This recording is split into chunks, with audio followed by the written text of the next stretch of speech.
How's it going, fam? Welcome back to Erica's EDC, and today we are doing something very unusual, probably unexpected. We're going to do a review on the Reeve Small Sebenza 21 in S35 VN blade steel. Now I know you're probably shouting at your phone or your TV, Erica, what are you talking about? You've had that forever. Why are you doing a review now? Well, because I haven't really done a true review on this yet. I didn't even think to do it because I didn't start YouTube until many years after I had already obtained this knife. So I want to give it a proper review, even though it's not made anymore, but we're going to get into why I think it is still relevant, and you guys may be very excited about that news. But guys, this is the Reeve Small Sebenza 21 in S35 VN blade steel. I've had this for many years. I want to figure 6 years, maybe, something like that. I've had it forever. It was my first one and only Grail knife. It paved the way for my knife obsession, and this is just a piece that I never want to get rid of. I have used and abused this for years, and it's just an incredible knife. I've used it so much that it's going to need a blade replacement, but luckily Reeve is going to start making blade replacements for the 21 in MagnaCut, so I'm very excited about that, and that is why I am making this video, because I do believe that this model is still relevant, even though it is discontinued, because we will be able to get MagnaCut blades for these at some point. But let's rewind a little bit and kind of talk about this knife, talk about my experiences with it, all of that good stuff. So I've always been involved in EDC. I have been carrying a knife since I was around 5 years old. My father made knives. You guys know that whole story. I've posted a few of those stories on my YouTube. But basically, I've been carrying a knife my whole life. And as I got older, I kept kind of like culling the herd, right?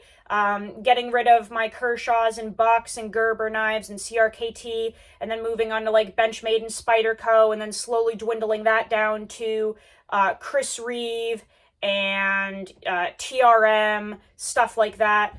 Just evolving what I was interested in and trying to get to what made me happy and what kind of kept me satisfied, right?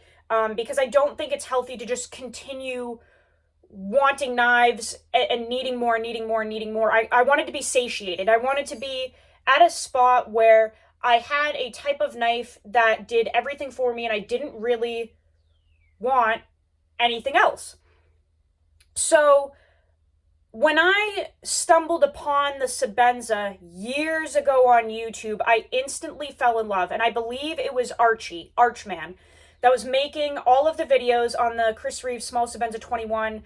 You guys know Archie. He owns Nice Guy Machine Company now. He has kind of drifted away from his Archman YouTube channel, and he's doing a lot of the Instagram content, and he is a machinist, and he makes those pry bars. I actually have one in my pocket, of course, because I carry one like every day. He's the one that makes these Nice Guy, or Mr. Nice bars. So, he used to make a whole bunch of videos on the 21. I watched all of them probably half a dozen times, and I was absolutely enthralled by the design, by all of the massive improvements over other modern folders of that time.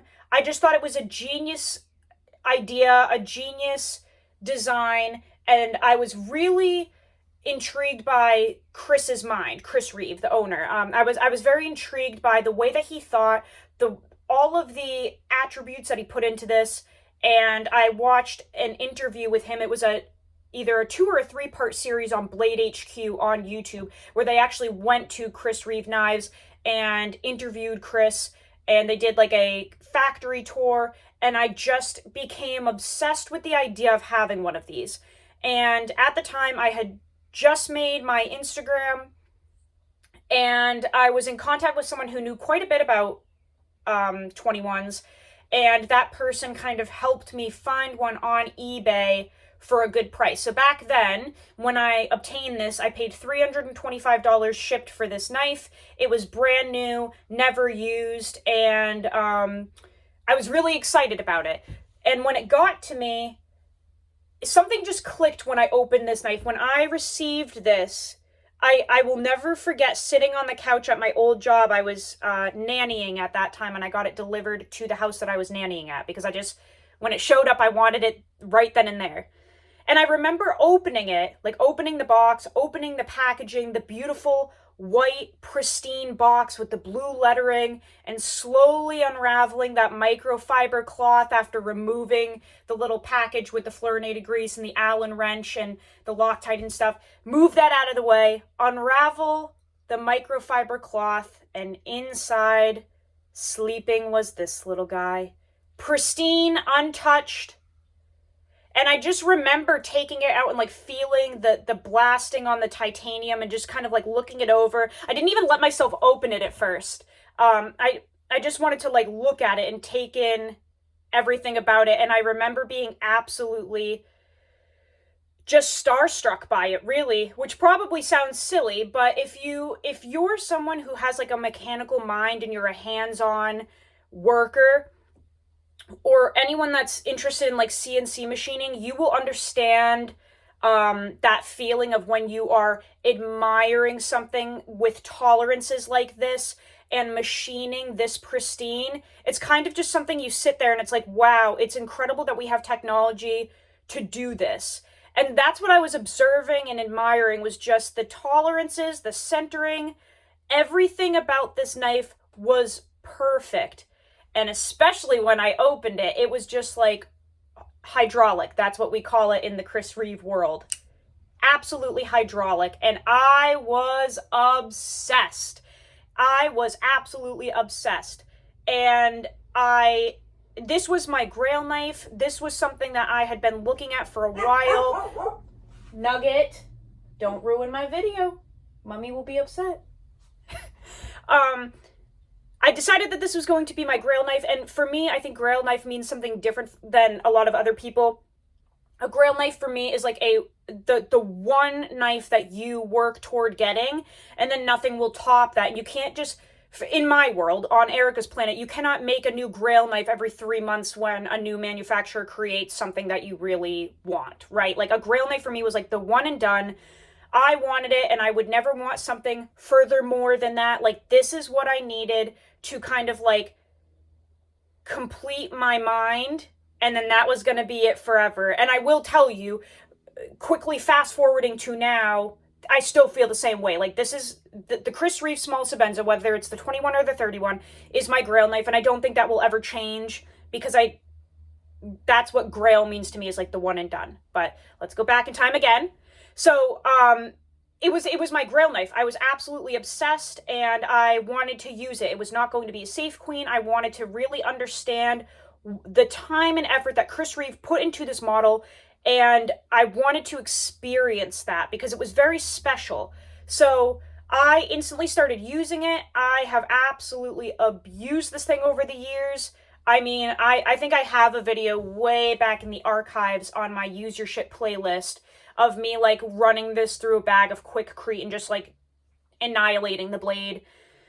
I have done everything you can think of with this, including using it as a pry bar and a screwdriver and a leverage tool and a scoring tool and a scraper and a cutter and a slicer. Everything you can think of, a lot of things that would probably make you upset, I have done with this knife.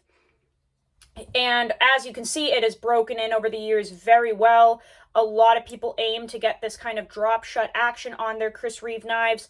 It can be very tricky to do. It takes a long time, but having this for as many years as I have, it is so smooth. And this is running on a bent washer that I bent on accident when I was frustrated one day. So even with that bent washer, I mean, this thing is smooth. I can flick it. Hold on, give me a second.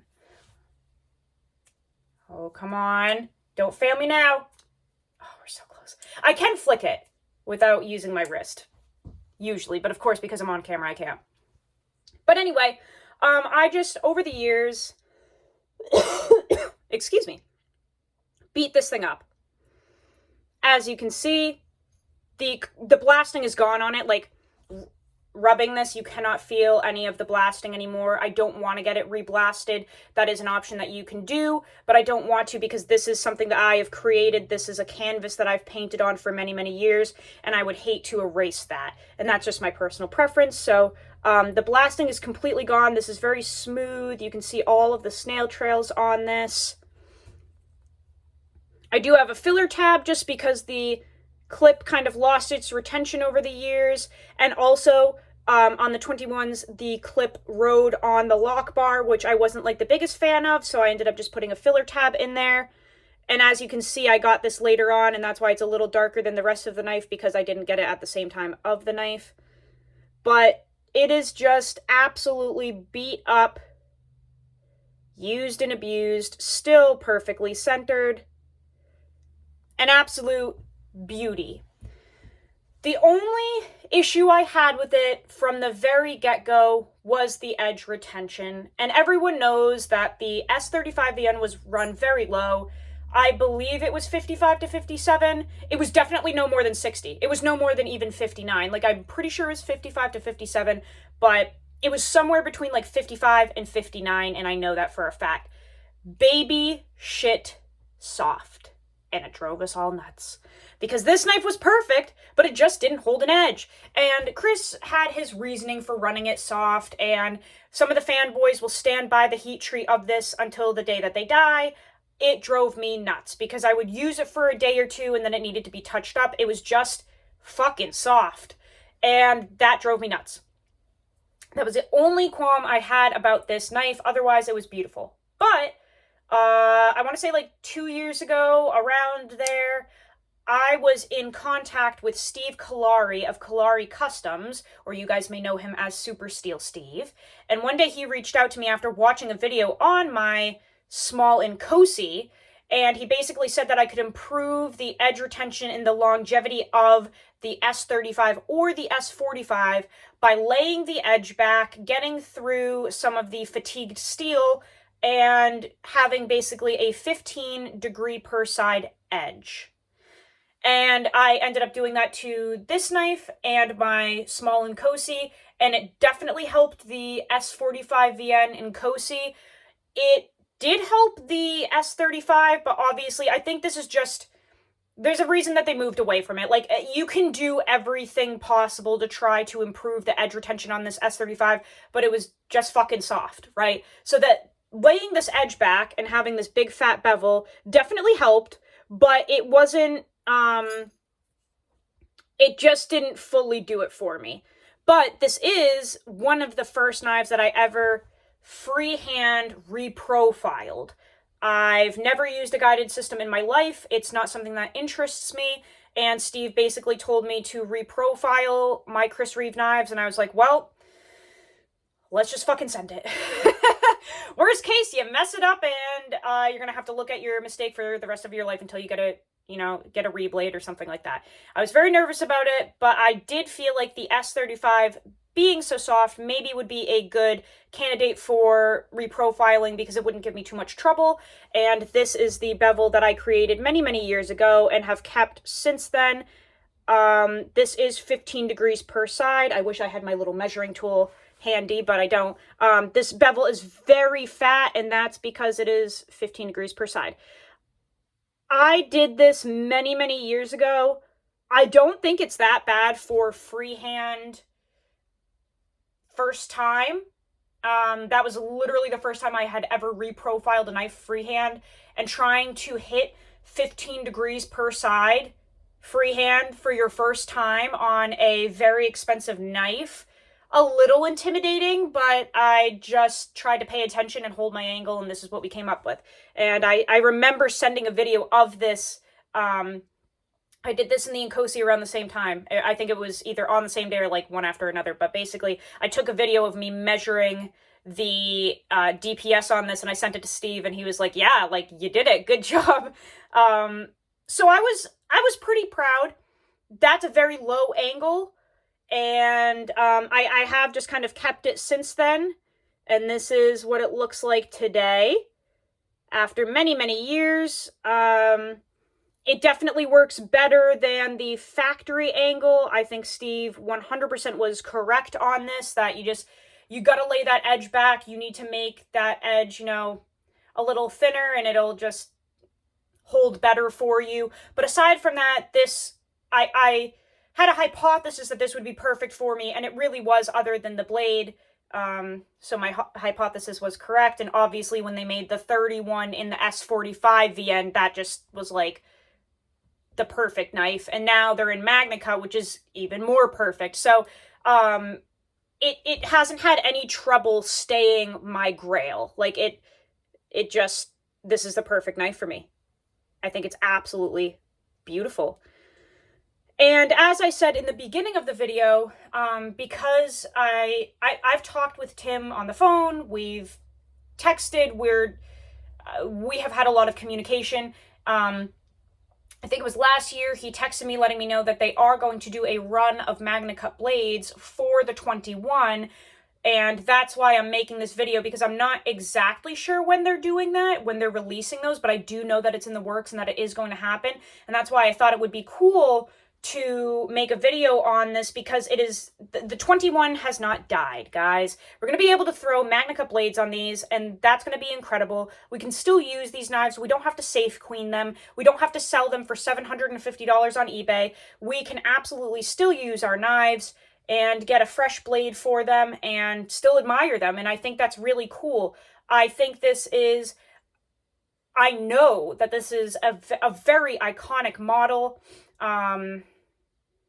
I just adore it, and some people think it's very plain. Some people don't understand. When I gave this to my girlfriend to look at, she was like, oh, fuck. My girlfriend, Jesus. I haven't said that on the channel yet.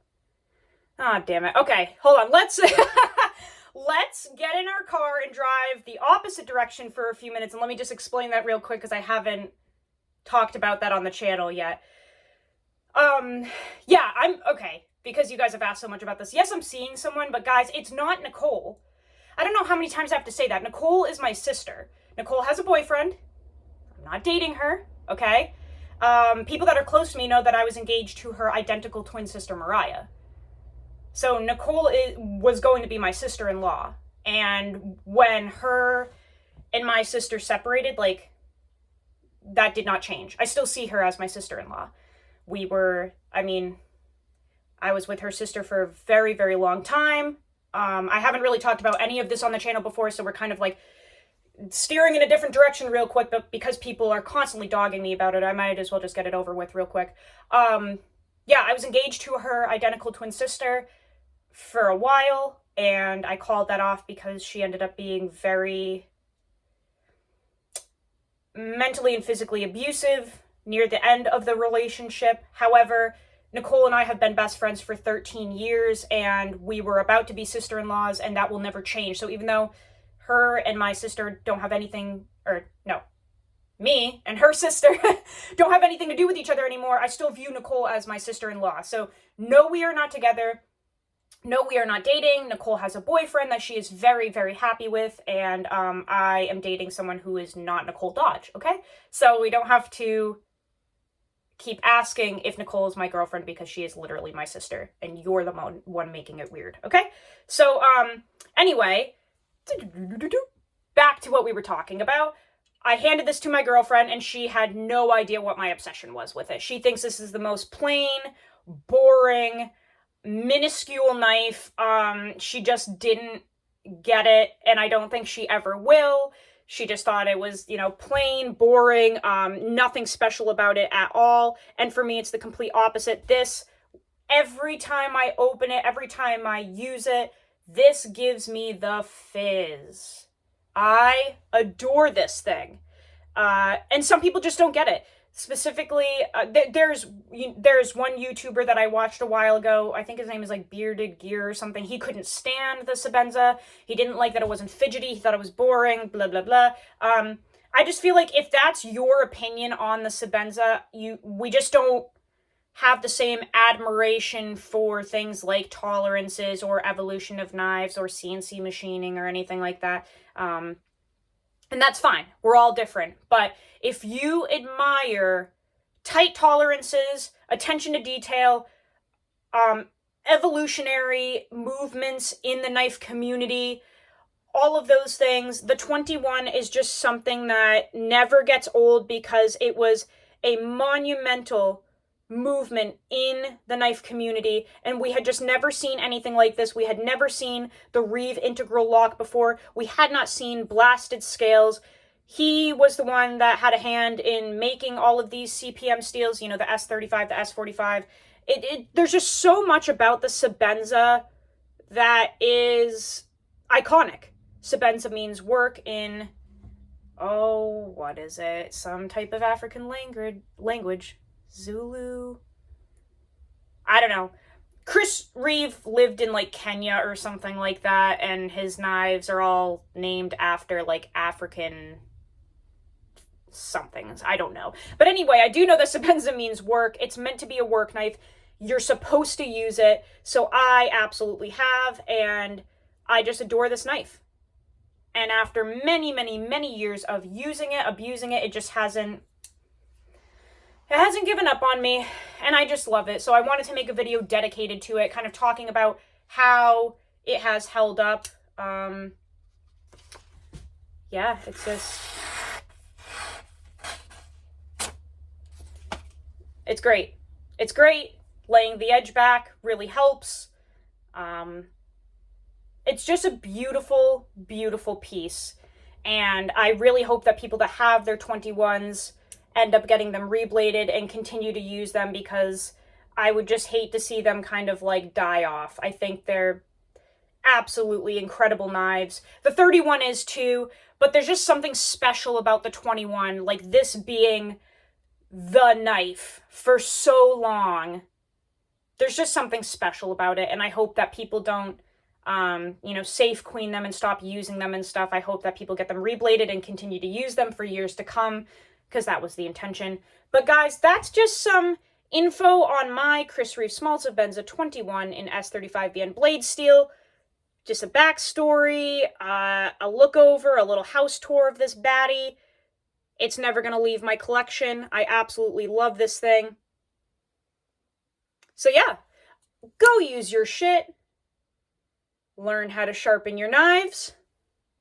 And I will see you guys on the next video. I love you so, so much. Take care.